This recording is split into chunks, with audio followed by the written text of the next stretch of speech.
Hi friends, welcome to Shami's kitchen. എല്ലാവർക്കും സുഖമാണല്ലോ. ഇന്നത്തെ നമ്മുടെ സ്പെഷ്യൽ നേന്ത്രപ്പഴം കൊണ്ട് വളരെ രുചികരമായിട്ട് തയ്യാറാക്കി എടുക്കാൻ പറ്റുന്ന നല്ലൊരു 4 മണി പലഹാരത്തിൻ്റെ റെസിപ്പിയാണ് കേട്ടോ. അപ്പോൾ ഈ വീഡിയോ ഇഷ്ടമായാൽ ഇതൊന്ന് ലൈക്ക് ചെയ്യാനും കൂടെ തന്നെ സബ്സ്ക്രൈബ് ചെയ്യാനും ആ തൊട്ടടുത്ത് കാണുന്ന ബെല്ലൈക്കൻ്റെ ഓൾ മറക്കാതെ കൂടെ ഒന്ന് പ്രസ് ചെയ്തേക്കണേ. എന്നാൽ ശരി, ഇതെങ്ങനെയാണ് തയ്യാറാക്കുന്നത് വേഗം ഒന്ന് കണ്ടു നോക്കാം.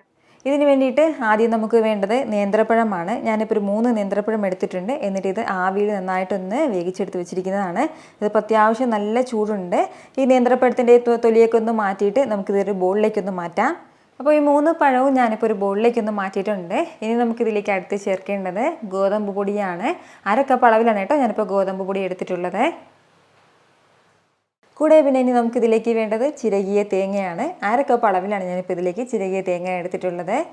കൂടെ പിന്നെ നമുക്ക് ഇതിലേക്ക് വേണ്ടത് നമ്മുടെ മധുരത്തിന് ആവശ്യമായിട്ടുള്ള ശർക്കര പൊടിയും കൂടിയാണ്. ഞാനിപ്പോൾ ഓർഗാനിക് ജാഗറി പൗഡറാണ് എടുത്തിട്ടുള്ളത്.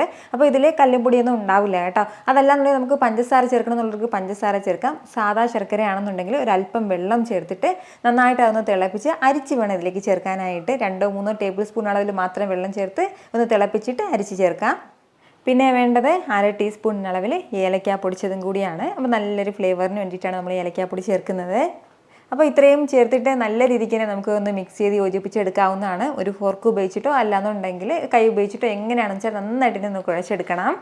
നമ്മൾ എക്സ്ട്രാ ഇതിലേക്ക് വെള്ളമൊന്നും ചേർക്കരുത്. വെള്ളമൊന്നും ചേർക്കാതെ വേണം നന്നായിട്ട് ഇതൊന്ന് മിക്സ് ചെയ്തെടുക്കാനായിട്ട്.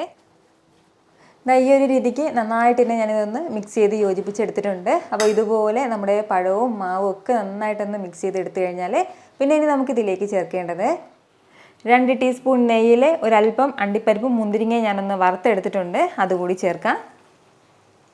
ഇനി നന്നായിട്ട് വീണ്ടും ഇതെല്ലാം കൂടി ഒന്ന് മിക്സ് ചെയ്ത് യോജിപ്പിച്ചെടുക്കാവുന്നതാണ്. ഇതുപോലെ നന്നായിട്ട് ഞാനിതൊന്ന് മിക്സ് ചെയ്ത് എടുത്തിട്ടുണ്ട്. ഇനി വേണ്ടത് ഞാനിപ്പോൾ ചെറിയൊരു വാഴയില എടുത്തിട്ടുണ്ട്. ഇതിലേക്ക് നമുക്ക് ആവശ്യമായിട്ടുള്ള വലുപ്പത്തിനുള്ള മാവ് വെച്ച് കൊടുക്കാം. മാവ് വെച്ചിട്ട് ചെറുതായിട്ട് നമുക്കിതൊന്ന് പരത്തി കൊടുക്കണം. എന്നിട്ട് നമുക്കിതൊന്ന് മടക്കിയെടുക്കാവുന്നതാണ്. ഞാനിപ്പോൾ ഈ രീതിയിലാണ് ഇതൊന്ന് ചെയ്തെടുക്കുന്നത്. അതല്ല നമുക്ക് ഇലയപ്പത്തിൻ്റെ ഷേപ്പിൽ ചെയ്തെടുക്കണമെന്നുള്ളവർക്ക് അങ്ങനെയും ചെയ്തെടുക്കാം. ഇതുപോലെ തന്നെ നമുക്ക് ബാക്കിയുള്ള എല്ലാ മാവും ഇലയിൽ മടക്കിയെടുക്കാം. നമ്മുടെ പഴത്തിൻ്റെ മിക്സിംഗ് എല്ലാം ഞാനിപ്പോൾ ഇതുപോലെ ഇലയിലൊന്ന് മടക്കി എടുത്തിട്ടുണ്ട്. ഇനി നമുക്ക് വേണ്ടത് ആവശ്യമില്ല ഞാനിപ്പോൾ വെള്ളം വെച്ചിട്ടുണ്ട്. വെള്ളം നന്നായിട്ട് ഇന്നൊന്ന് തിളച്ചു തുടങ്ങിയിട്ടുണ്ട്. ഇനി ഇതിന് മുകളിലായിട്ട് നമുക്ക് തട്ടിട്ട് കൊടുക്കാം. ഇനി ഇതിന് മുകളിലായിട്ട് നമുക്ക് ഓരോന്നായിട്ട് വെച്ച് കൊടുക്കാവുന്നതാണ്. ഫ്ലെയിം ഒന്ന് മീഡിയത്തിൽ വെച്ചിട്ട് ഒരു 10 മിനിറ്റ് നമുക്കിതിങ്ങനെ ഒന്ന് ആവിയിൽ വേവിച്ചെടുക്കാവുന്നതാണ്. ഇതിപ്പോൾ ഇങ്ങനെ ഒന്ന് ആവിയിൽ വേകാൻ തുടങ്ങിയിട്ട് ഏകദേശം ഒരു 10 മിനിറ്റോളം ആയിട്ടുണ്ട്. അത്രയും സമയം കൊണ്ട് നല്ല പെർഫെക്റ്റ് ആയിട്ട് ഇത് റെഡിയായി കിട്ടിയിട്ടുണ്ട്. ഇനി ഞാൻ ഫ്ലെയിം ഓഫ് ചെയ്യാണ്. ഇതിപ്പോൾ അത്യാവശ്യം നല്ല ചൂടാണ്. ഈ ചൂടൊന്ന് മാറിയിട്ട് നമുക്കിത് സെർവ് ചെയ്യാവുന്നതാണ്. വളരെ രുചികരമായിട്ടാണ് കേട്ടോ നമുക്ക് തയ്യാറാക്കി എടുക്കാൻ പറ്റുന്നത്. പഴമുണ്ടെങ്കിൽ ബാക്കി മിക്കവാറും ചേരുവകളൊക്കെ നമ്മൾ വീട്ടിലുള്ളത് തന്നെ ആയിരിക്കും. ഉറപ്പായിട്ടും നിങ്ങൾ ഇതുപോലെ ഒന്ന് വീട്ടിൽ ട്രൈ ചെയ്ത് നോക്കണം. എന്നിട്ട് നിങ്ങളുടെ ഫീഡ്ബാക്ക് എനിക്കൊന്ന് മറക്കാതെ അറിയിക്കുകയും വേണം. കാരണം നിങ്ങളുടെ ഫീഡ്ബാക്ക് കാണുമ്പോഴായിരിക്കും അത് മറ്റുള്ളവർക്കും തയ്യാറാക്കി നോക്കണം എന്നുള്ളൊരു പ്രചോദനം ഉണ്ടാകുന്നത്. എത്ര എളുപ്പത്തിലും രുചികരമായിട്ടാണല്ലേ നമ്മൾ തയ്യാറാക്കി എടുത്തിട്ടുള്ളത്. അപ്പോൾ ഇത് ഇഷ്ടമായാൽ ഇതൊന്ന് ലൈക്ക് ചെയ്യാനും കൂടെ തന്നെ നിങ്ങളുടെ ഫ്രണ്ട്സിനും ഫാമിലിക്കും എല്ലാവർക്കും ഇതൊന്ന് ഷെയർ കൂടി ചെയ്ത് കൊടുത്തേക്കണം.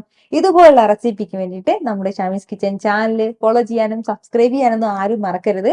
വീണ്ടും നല്ലൊരു ഷാർ വീഡിയോ ആയിട്ട് നാളെ കാണാം. അതുവരേക്കും എല്ലാവരും ഹാപ്പി ആയിട്ടിരിക്കുക, സന്തോഷമായിട്ടിരിക്കുക, എല്ലാവരും സേഫ് ആയിട്ടിരിക്കണം. Take care friends. ടാറ്റാ.